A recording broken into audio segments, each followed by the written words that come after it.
नमस्कार, मैं हूं ब्रिज द्विवेदी। एनर्जी मीटर में आप सभी का स्वागत है।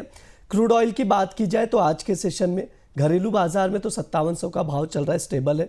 लेकिन इंटरनेशनल मार्केट में देखें तो वहां पर नरमी देखने को मिल रही है। और ब्रेंट क्रूड देखें तो $67 के करीब करीब है। WTI क्रूड में भी नरमी है। लेकिन ओवरऑल प्राइजेस जो है एक दायरे में ही ट्रेड कर रहे हैं। कल के सेशन में भी हमने गिरावट देखी थी, उसके बाद से प्राइजेस वहीं पर स्टेबल हो चुके हैं। वहीं अगर नेचुरल गैस की बात की जाए तो 285 का भाव चल रहा है। आज के सेशन में 3% की गिरावट देखने को मिल रही है।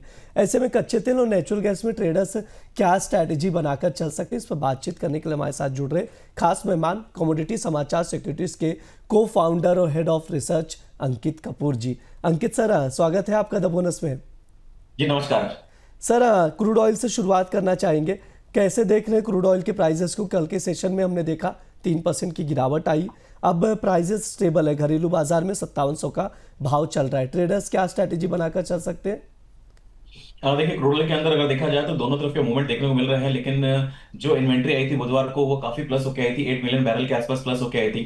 तो वहां से एक इंडिकेशन मिल गया था कि थोड़ी सी नेगेटिविटी हो सकती है। लेकिन उसके बाद में जो भी रिपोर्ट निकल के आई है उसके अंदर भी यही है कि जो सप्लाई है वो बढ़ा रहेगा और जो डिमांड है वो कहीं ना कहीं और अभी कम होती नजर आएगी। तो ग्लोबल मार्केट में डिमांड का जो फर्क है वो देखने को मिल रहा है। लेकिन एक चीज यहाँ पे और निकल के आ रही है कि मार्केट अभी एक रेंज में ट्रेड कर रहा है, नीचे 5500 और ऊपर में 6000, इसी के बीच में ही ट्रेड करता हुआ नजर आ रहा है। अगर मैं बात करूं ग्लोबल मार्केट में तो ईरान वाला जो मैटर है अभी तक सॉल्व नहीं हुआ है। वो अगर सॉल्व होता है तब जाके प्राइसेस के अंदर थोड़ी सी और गिरावट देखने को मिल सकती है। लेकिन अगर मिडिल ईस्ट में टेंशन बढ़ती है तो हम ये मान के चलते हैं कि वापस से यहाँ से लोअर लेवल से उछाल देखने को मिल सकता है। तो बिल्कुल एक सपोर्ट जोन में यहाँ पे ट्रेड कर रहा है। 5650 के आसपास अगर मिलता है तो खरीदारी करके चल सकते हैं।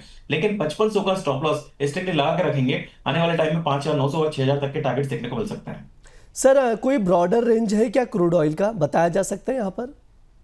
ब्रॉडर रेंज अगर मैं बोलूं तो देखिए, बार बार मैंने आपसे एक ही चीज बोली थी जब भी आपके शो में आया हो तो 5200 के आसपास बाय करिए। 4900 का स्टॉप लॉस है। वो मैं देखता हुआ था कि 6000 6100 के लेवल वहां पे टच करते हुए नजर आए हैं। अभी भी अगर मैं बात करूं तो ब्रॉडर रेंज की 5000 नीचे में सपोर्ट है और ऊपर में 6400 का रेजिस्टेंस है। इसी के बीच में ही ये ट्रेड करता हुआ नजर आएगा। ब्रेकआउट के लिए, फ्रेश एंट्री के लिए जब तक कोई न्यूज ऐसी ट्रिगर नहीं होती है तब तक मुझे नहीं लगता कि 6400 का लेवल क्रॉस करेगा। अभी एक रेंज में ही ट्रेड करता हुआ नजर आएगा। यहां पे अगर ऑप्शन के साथ में ऑप्शन बेच के अगर काम करेंगे, अगर आपने जैसे क्रूड ऑयल बाय करा है उसके साथ में ऑप्शन अगर सेल करके काम करेंगे तो ज्यादा बेनिफिट मिलेगा। नेकेड पोजीशन यहां पे रखना अब काफी रिस्की हो गया है। जी बिल्कुल, ये सर की राय है, उसके अकॉर्डिंग आप लोग स्ट्रैटेजी बनाकर चल सकते हैं। मैं कुछ चीज़ें और बता देता हूँ क्या कुछ अपडेट्स आया है और क्या इंपॉर्टेंट है। IEA के मुताबिक देखा जाए तो यहाँ पर 2026 में सप्लाई जो है सरप्लस की चेतावनी दी है, यानी प्रेशर देखने को मिल सकता है क्रूड ऑयल में। ग्लोबल ऑयल भंडार तेज़ी से बढ़े हैं, ये भी कहा गया है। मांग में बढ़ोतरी का अनुमान जो था वो घटाया गया है, ये काफ़ी ध्यान देने वाली बात है। और US और ईरान के बीच जो डील चल रही है, लंबी बातचीत चल सकती है, इस पर नज़रें टिकी हुई हैं। क्या अमेरिका हमला कर सकता है? अगर ऐसी कुछ सिचुएशन आती है तो वहाँ पर सप्लाई को डिस्टर्बेंस क्रिएट होगा। तो ओवरऑल जो ट्रिगर्स हैं, फंडामेंटल्स, उस पर नज़र रहेगी कि world wide global geopolitical tension में क्या कुछ डेवलपमेंट आता है, उसके अकॉर्डिंग प्राइजेस मूव करेंगे। अब नेचुरल गैस की बात कर लेते हैं।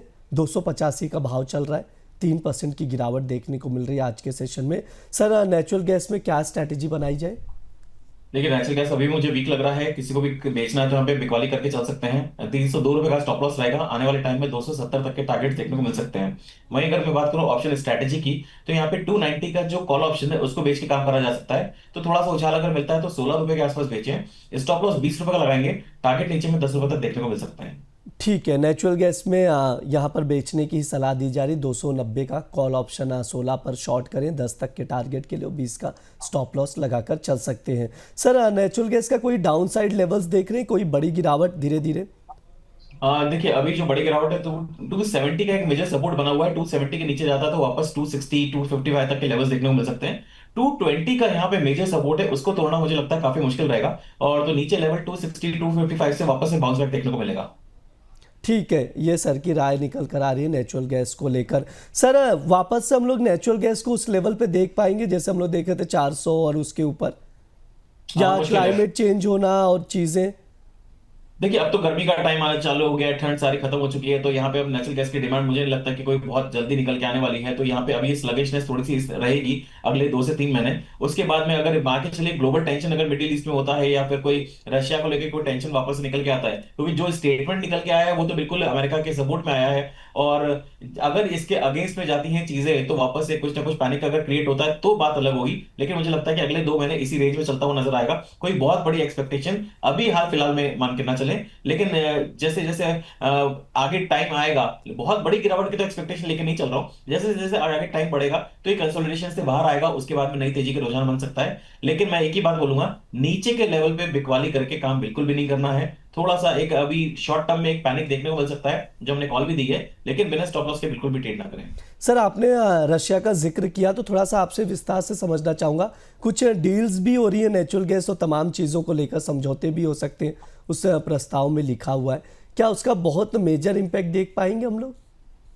डेफिनेटली उसका मेजर इंपैक्ट पड़ेगा मार्केट के अंदर, क्योंकि डील अगर हो रही है और नेचुरल गैस के लिए अगर ओपन होता है वापस यूरोपियन मार्केट अगर रशिया से डायरेक्टली ओपन होता है तो डेफिनेटली रशिया के जो यूरोपियन डिमांड है वो निकल के आएगी और जो प्राइसेस है उसको सपोर्ट मिलता हुआ नजर आएगा। लेकिन अभी थोड़ा सा जल्दबाजी होगी बोलने में, क्योंकि यूक्रेन वाला जो मैटर वो सॉल्व नहीं हुआ है। लेकिन ये बात भी है कि यूक्रेन वाला बिल्कुल एक ठंडे बस्ते में चला गया है, उसकी कोई ना तो वहां पे चर्चा हो रही है। अब जो पूरी चर्चा हो रही है वो अमेरिका, यूरोप और यूक्रेन के, सॉरी, रशिया के बीच में हो रही है। तो ये 3 कंट्रीज के बीच में सारी की सारी चर्चा है। डील इंडिया के साथ में हो चुकी है, चाइना के साथ में चल रही है, बांग्लादेश के साथ में हो चुकी है। तो अब क्या निकल के आता है वो देखना बहुत जरूरी है। इसलिए पूरा मार्केट अभी कंफ्यूजन फेज में है। मुझे लगता है कि थोड़ा सा 10 से 15 दिन का इंतजार करेंगे तो मार्केट में पिक्चर क्लियर होती नजर आएगी। ठीक है, अभी थोड़ा सा इंतज़ार करने की ज़रूरत है, उस खबर पे क्लैरिटी का इंतज़ार रहेगा, क्या कुछ निकल कर आता है उसका इम्पैक्ट हम लोग प्राइजेस पर देखेंगे। सर समय भी हो चुका है, डिस्क्लेमर दे दीजिए। जी, मार्केट में मेरी कोई क्वेश्चन नहीं है, जो भी हमने बात करी है सारी सारी अनबायस्ड है। प्लीज बिना स्टॉप लॉस के मार्केट में ट्रेड मत करिए और अपने एडवाइजर की सलाह जरूर लीजिए। जी सर, बहुत बहुत शुक्रिया सर आज की चर्चा में जुड़ने के लिए। जी, थैंक यू सो मच। ये हमारा एनर्जी मीटर शो है। इस दौरान तमाम एनर्जी कमोडिटीज़ पर बातचीत की जाती है, स्पेशली क्रूड ऑयल और नेचुरल गैस पर उसके फंडामेंटल्स बताए जाते हैं। ट्रेडिंग कॉल्स भी दिए जाते हैं जिन पर आप लोग नज़र बनाकर चल सकते हैं। फिलहाल के लिए शो में इतना ही। आप लोग बने रहिए द बोनस के साथ। धन्यवाद।